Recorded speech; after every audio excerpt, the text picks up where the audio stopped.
Bueno, hasta acá vimos la primera parte. Ahora vamos a dar, seguido a esta presentación, vamos a ver la segunda parte, que tiene que ver más que con conductores y semiconductores. Bien, chicos, entonces, retomando un poco la parte de sólidos, para ver la última parte, que tiene que ver con una aplicación más bien en concreto del estado sólido en la electrónica. Quizás esto les ayude a entender un poco más algunas cosas más adelante. Sobre todo el funcionamiento de los semiconductores. Entonces, en esta segunda clase, que es la clase 15, lo que vamos a cerrar es la idea del estado sólido, enfocado un poco a una aplicación en concreto que tiene que ver con conductores y semiconductores. Bien, bueno, entonces, en la parte de enlaces habíamos descrito bastante detenidamente y con detalle todo lo que eran los compuestos iónicos, los compuestos covalentes, y habíamos nombrado algunas características, cualidades de los compuestos metálicos, pero simplemente habíamos mencionado aquellas particularidades que hacen a su eh, eh, rigidez, a si son dúctiles o no, o si son frágiles o no. Y habíamos dado una definición sobre lo que eran los elementos o el enlace metálico, que se decía de que el modelo era un modelo de mar de electrones y que ese modelo de mar de electrones en la cual yo tenía los núcleos, digamos, en el centro y los electrones girando alrededor de ellos, formando una especie justamente de mar, hacían de que tenga una gran cantidad, una gran disponibilidad de electrones para poder utilizarlos en un proceso de conductividad eléctrica.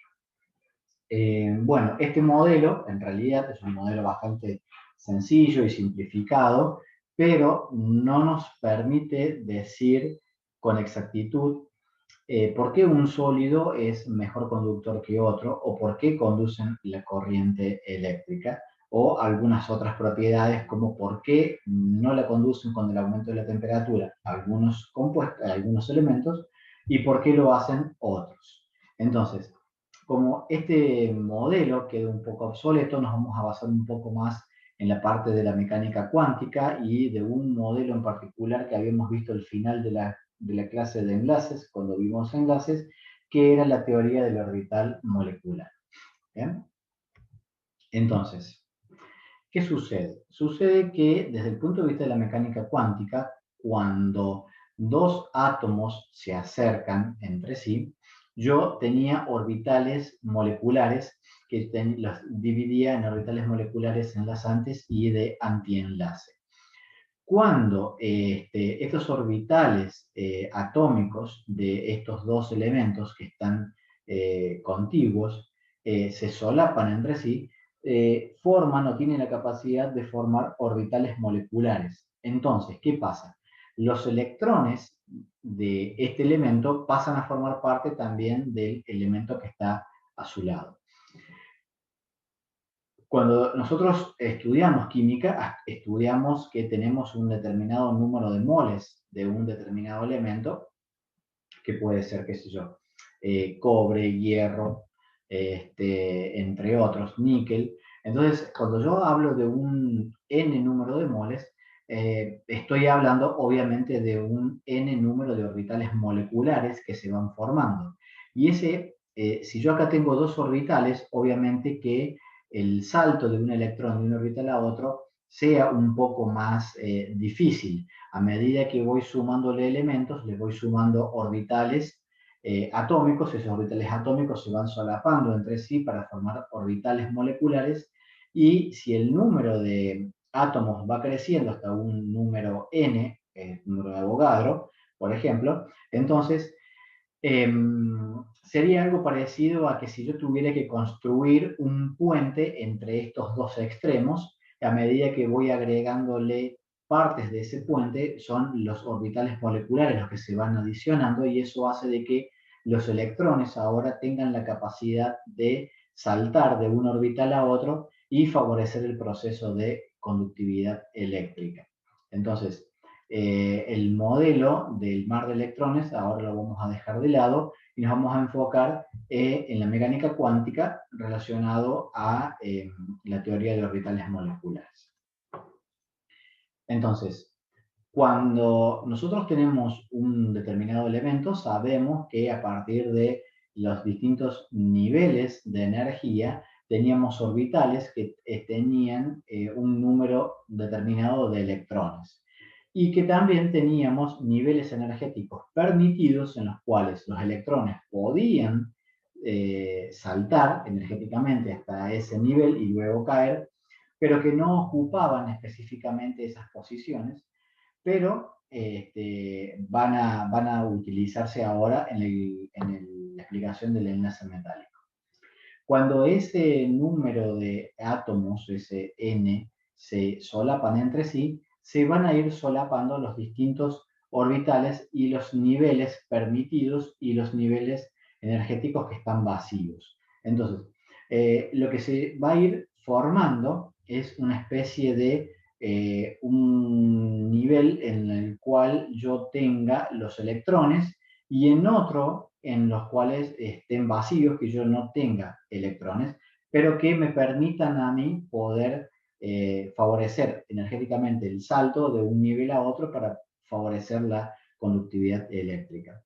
Entonces, cuando el solapamiento es mayor, pasa algo parecido a lo que veíamos en estos gráficos. Se van como uniendo y se van esos orbitales moleculares que se van formando, entonces los electrones ahora forman parte de toda la estructura, no solamente de un átomo, y esos electrones o esos orbitales, en realidad, lo que están formando es lo que se denomina una banda de niveles, por eso se llama teoría de bandas.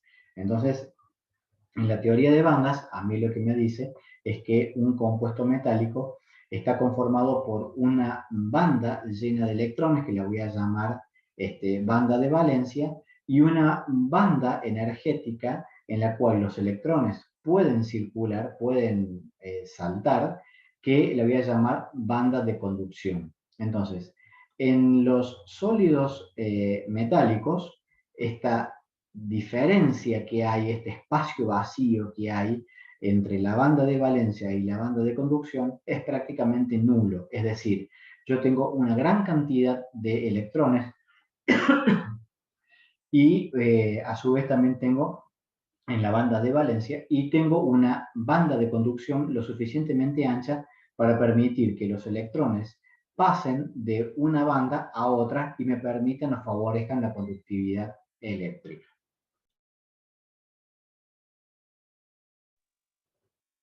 Bien.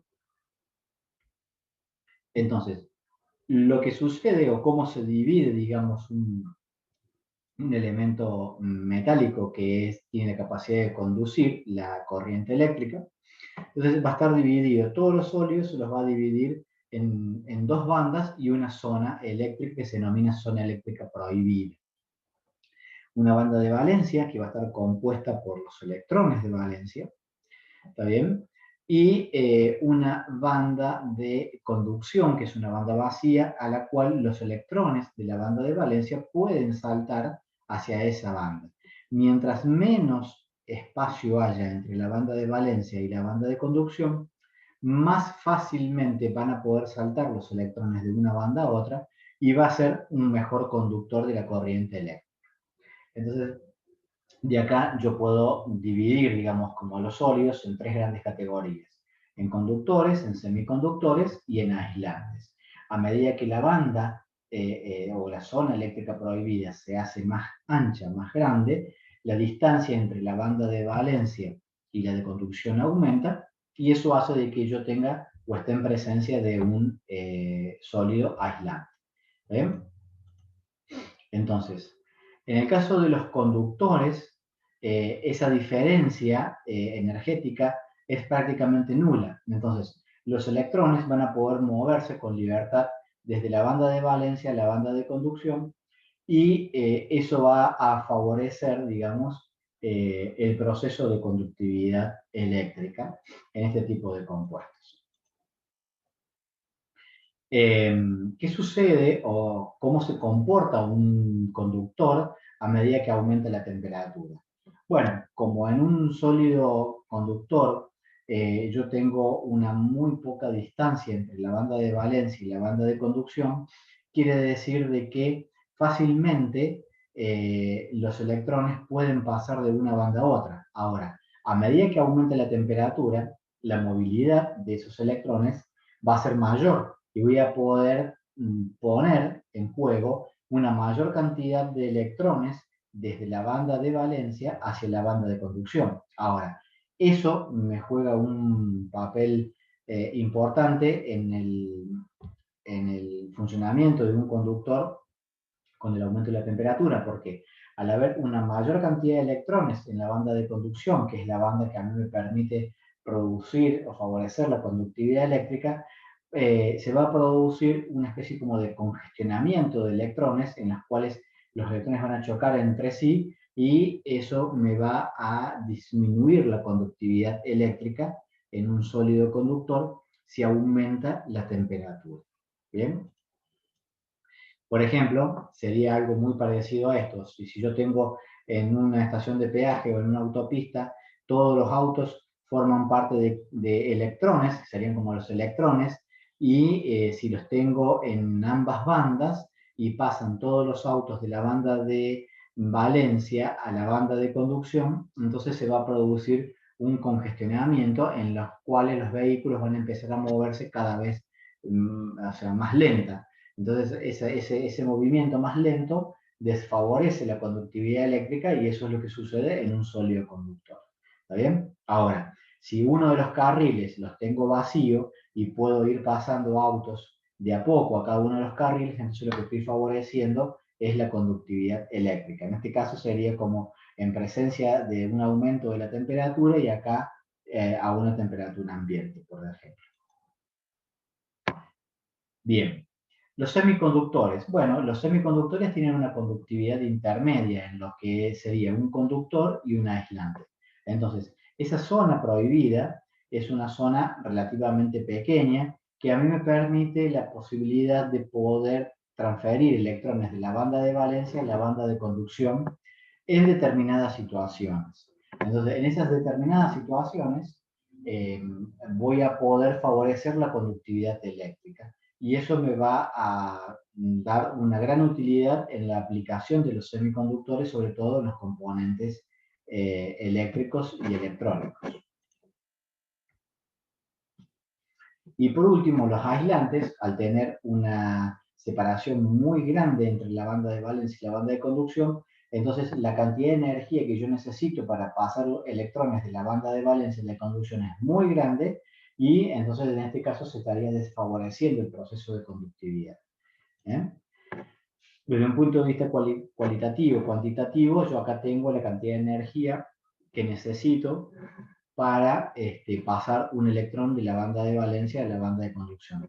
En un semiconductor, en un aislante, bueno, y en un conductor prácticamente no necesito una energía importante porque están prácticamente solapadas las bandas y eso hace que los electrones puedan pasar de la banda de valencia a la conducción mucho más rápido y fácil.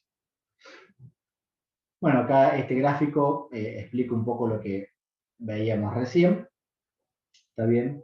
Y habla un poco de la temperatura en función de los semiconductores. Un semiconductor tiene la posibilidad justamente de conducir la corriente eléctrica con el aumento de la temperatura, por eso tiene una gran aplicación en los lugares en donde a los conductores no se los pueda utilizar para estos casos.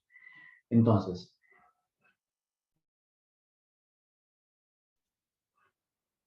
los materiales semiconductores. Bueno, los materiales semiconductores tienen una capacidad intermedia de conducir o de conducción eléctrica entre lo que sería un buen conductor o un buen aislante. Los elementos más utilizados para fabricación de semiconductores son el silicio y el germanio. Bueno, a ver, estos elementos semiconductores, a su vez, como son compuestos inorgánicos, también se pueden utilizar otros tipos de elementos de otros grupos de la tabla periódica, como el grupo 13 y el grupo 15, para darles ciertas cualidades, ciertas características a los semiconductores que en un estado natural no lo tendrían. Cuando hablamos de elementos en los cuales se pueden utilizar, no quiere decir que los elementos del grupo 13 o del grupo 15 también formen parte de elementos semiconductores, sino que van a ser elementos llamados elementos dopantes o elementos de dopaje, que se pueden, digamos, disponer de una manera aleatoria dentro de una estructura o una matriz de silicio o de germanio para configurar un determinado tipo de semiconductor que ya vamos a ver cuáles son las características de cada uno de ellos. Entonces, los semiconductores puros, el silicio, el germanio, solamente se los denomina semiconductores intrínsecos. ¿Está bien? ¿Qué particularidades tienen los semiconductores? Bueno, primero que son enlaces covalentes, ¿no? Segundo, que tanto el silicio como el germanio tienen 4 electrones de valencia.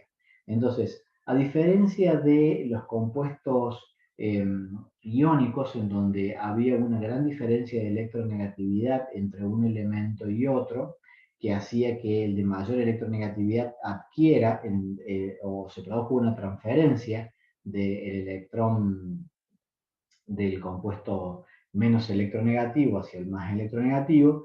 En el caso del enlace covalente, la particularidad es que los electrones se comparten. Y como el silicio tiene 4 electrones, entonces está en una posición intermedia entre ceder electrones o ganar electrones. ¿Está bien? Entonces, esta particularidad que tiene el silicio o que tiene el germanio hace de que sea un compuesto muy estable y que el enlace covalente sea un enlace bastante fuerte. Solidifican en estructura tipo diamante con una hibridación sp3, ¿está bien? Y este tipo de sólidos tienen una característica interesante porque yo para romper algún enlace, para poder sacar o agregar electrones, necesito una cantidad de energía bastante grande porque la estabilidad que adquiere este proceso de enlace es muy grande y por lo tanto sean difíciles de romper. Entonces, estos tipos de semiconductores, donde tengo yo silicio o germanio puro, se denominan semiconductores intrínsecos. ¿Cómo se produce la conductividad eléctrica en un semiconductor intrínseco? Bien, bueno, a partir de un proceso, por ejemplo, el de someter a un determinado tipo de interacción con una luz de una longitud de onda determinada, o al aumentar la temperatura, lo que sucede es que uno de los electrones de cualquiera de los enlaces puede salir de su posición y pasar de la banda de valencia a la banda de conducción. Entonces, cuando sucede eso, en este lugar queda lo que se denomina un hueco. ¿Por qué? Porque quedó, digamos, un enlace sin terminar de completar.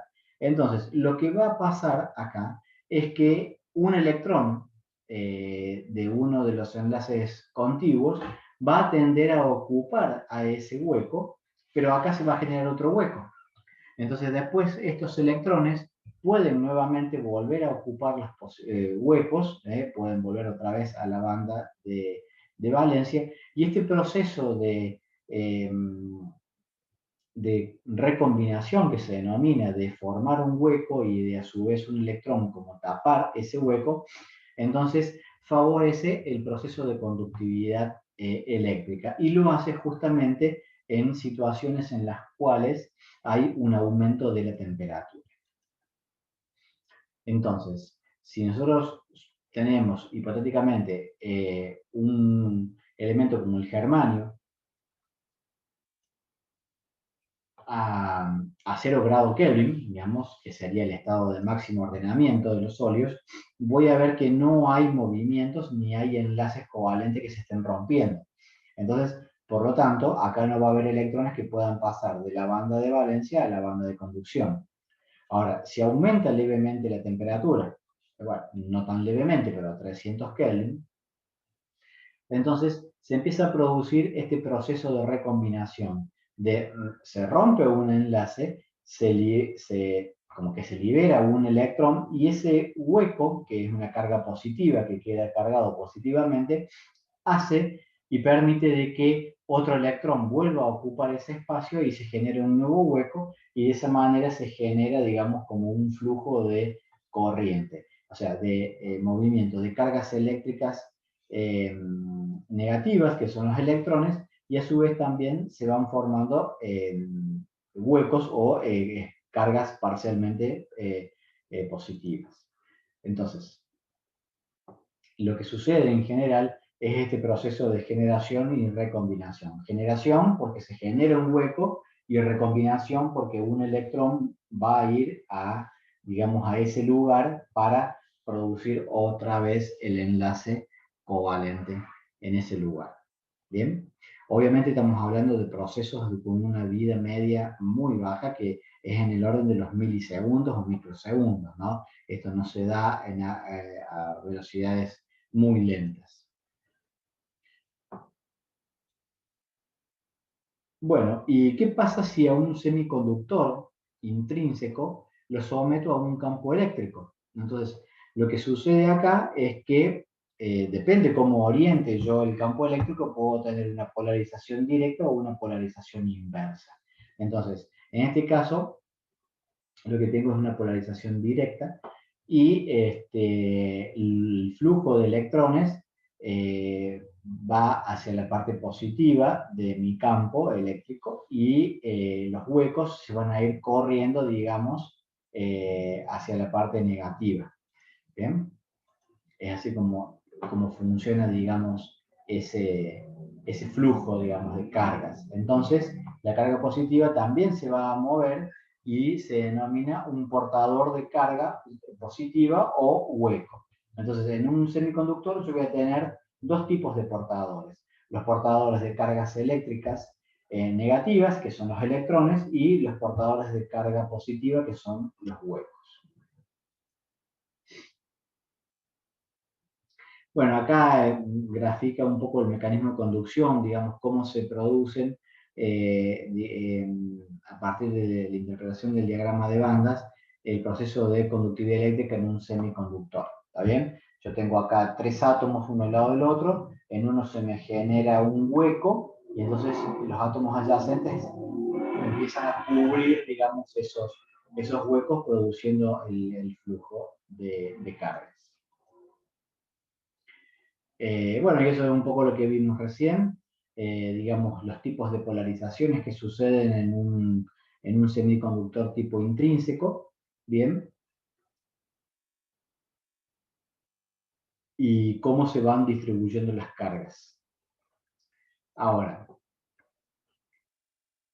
la influencia de la temperatura. ¿Qué pasa en un semiconductor cuando aumenta la temperatura? Bueno, cuando aumenta la temperatura, se produce ese rompimiento de ese enlace y se genera un hueco porque un electrón puede ser liberado y pasar de la banda de valencia a la banda de conducción. Entonces, este proceso, dándose simultáneamente en muchos elementos de silicio en este caso, se va a producir lo que se denomina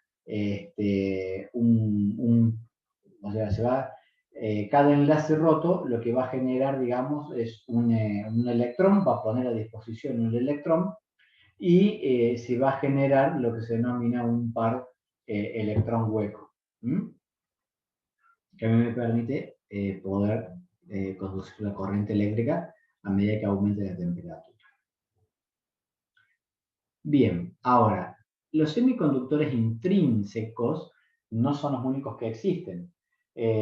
La aplicación de los semiconductores también se da en aquellos semiconductores de tipo extrínsecos que vendrían a ser los semiconductores puros, llamados intrínsecos, como el germanio o el silicio, a las cuales se les agrega una determinada cantidad de impurezas por un proceso que se denomina proceso de dopado, y que esas impurezas pueden estar dadas por elementos del grupo 13, como el aluminio, como el boro, o del grupo 15, como el arsénico y el fósforo.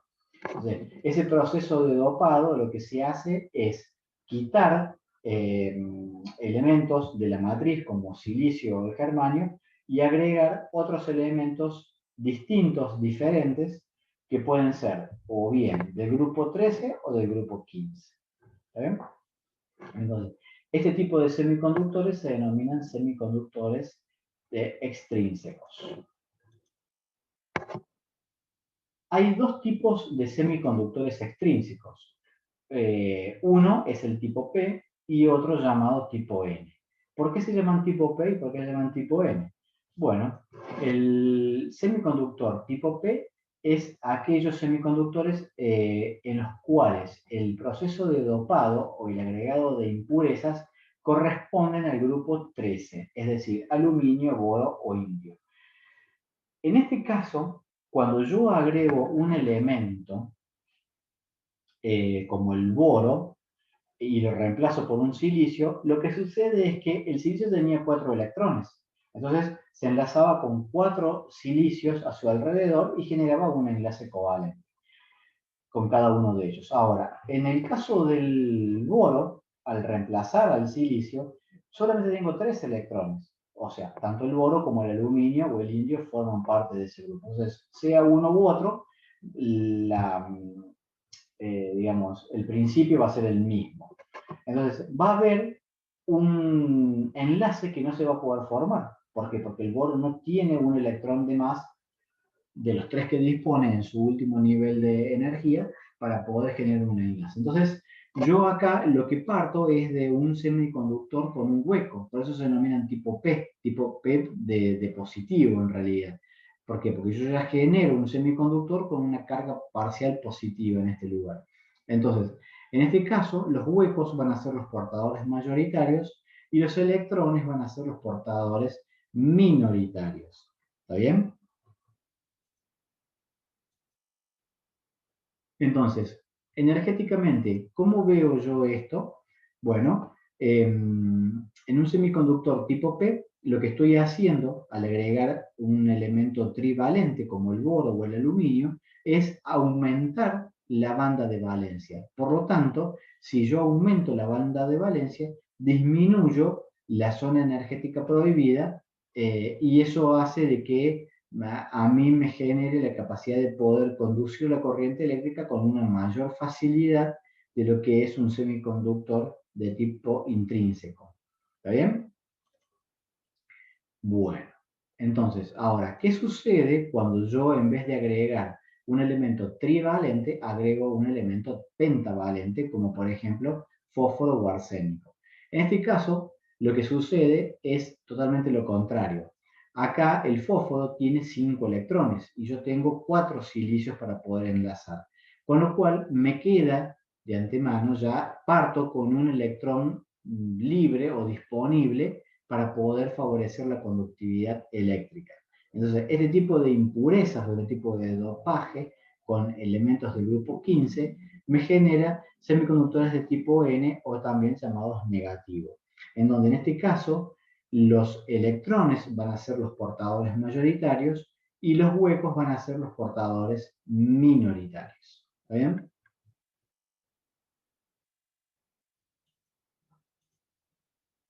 Entonces, lo que lo que sucede acá es que en los semiconductores de tipo N, lo que se está ensanchando es la banda de conducción. Entonces, obviamente, otra vez estoy disminuyendo la zona energética prohibida y eso hace de que eh,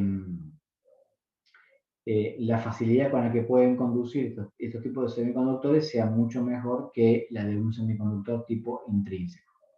¿Eh?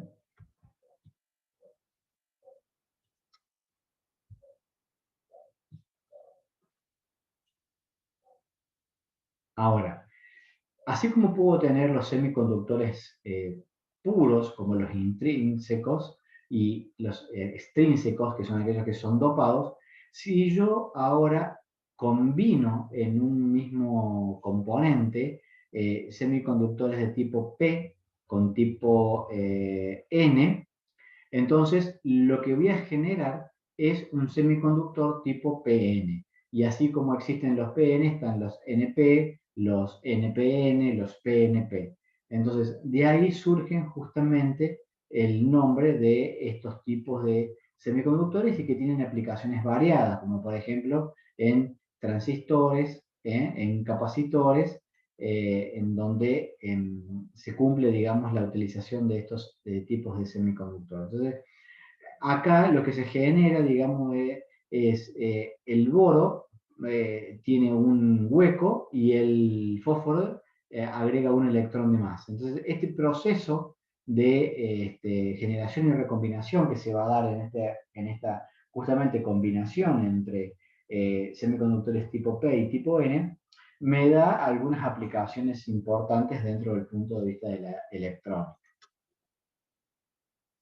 Como por ejemplo, puedo tener un proceso de utilización de semiconductores NP en un proceso de polarización llamado inversa o polarización directa, en la cual lo que, dependiendo de cómo yo conecte mi fuente de alimentación, puedo agregar electrones a una zona negativa o quitar electrones de la zona cargada negativamente y de esa forma puedo, digamos, utilizar un determinado componente para un circuito electrónico.